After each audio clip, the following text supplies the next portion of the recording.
Biographer Ann Rule characterized him as a sadistic sociopath who took pleasure from another human's pain and the control he had over his victims, to the point of death and even after. Bundy once described himself as the most cold-hearted son of a bitch you'll ever meet, a statement with which attorney Polly Nelson, a member of his last defense team, agreed. Ted, she wrote, was the very definition of heartless evil.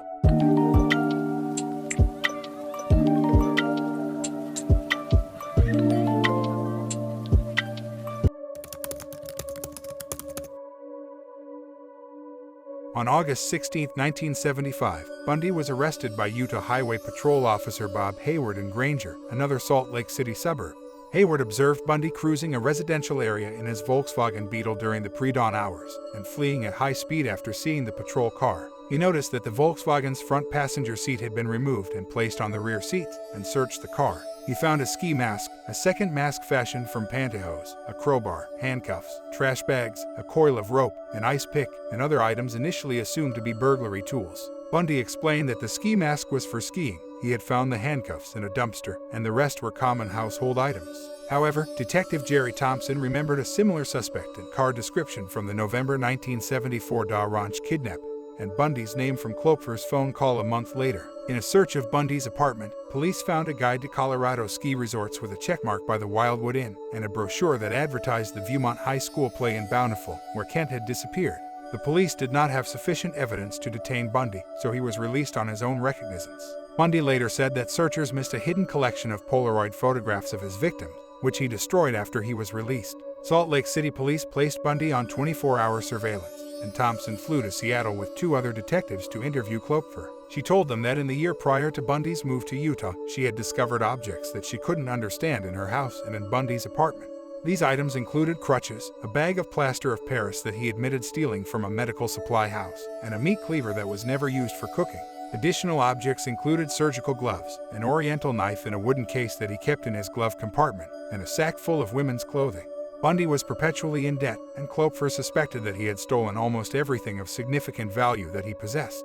When she confronted him over a new TV and stereo, he warned her, "If you tell anyone, I'll break your fucking neck."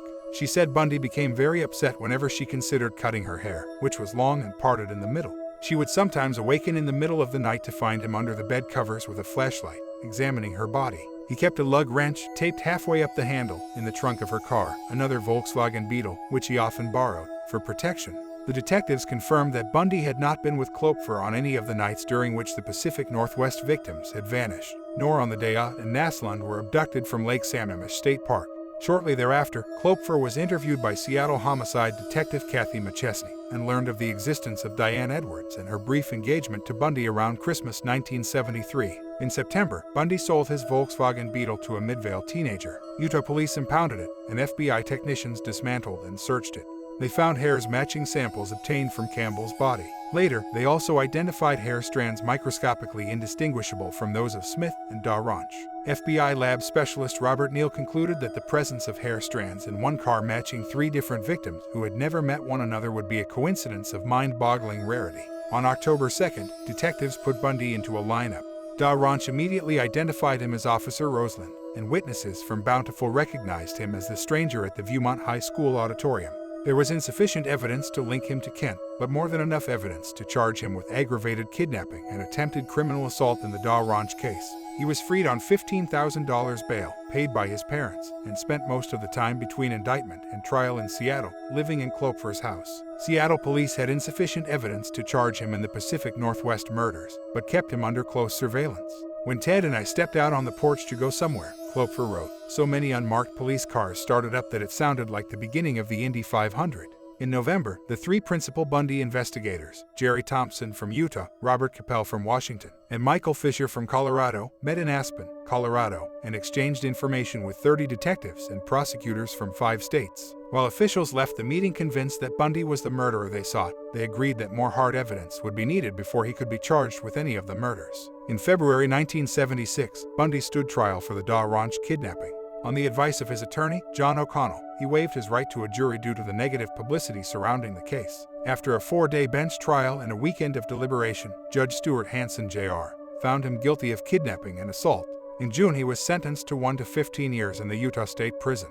In October, he was found hiding in bushes in the prison yard carrying an escape kit, road maps, airline schedules, and a social security card, and spent several weeks in solitary confinement. Later that month, Colorado authorities charged him with Campbell's murder. After a period of resistance, he waived extradition proceedings and was transferred to Aspen in January 1977.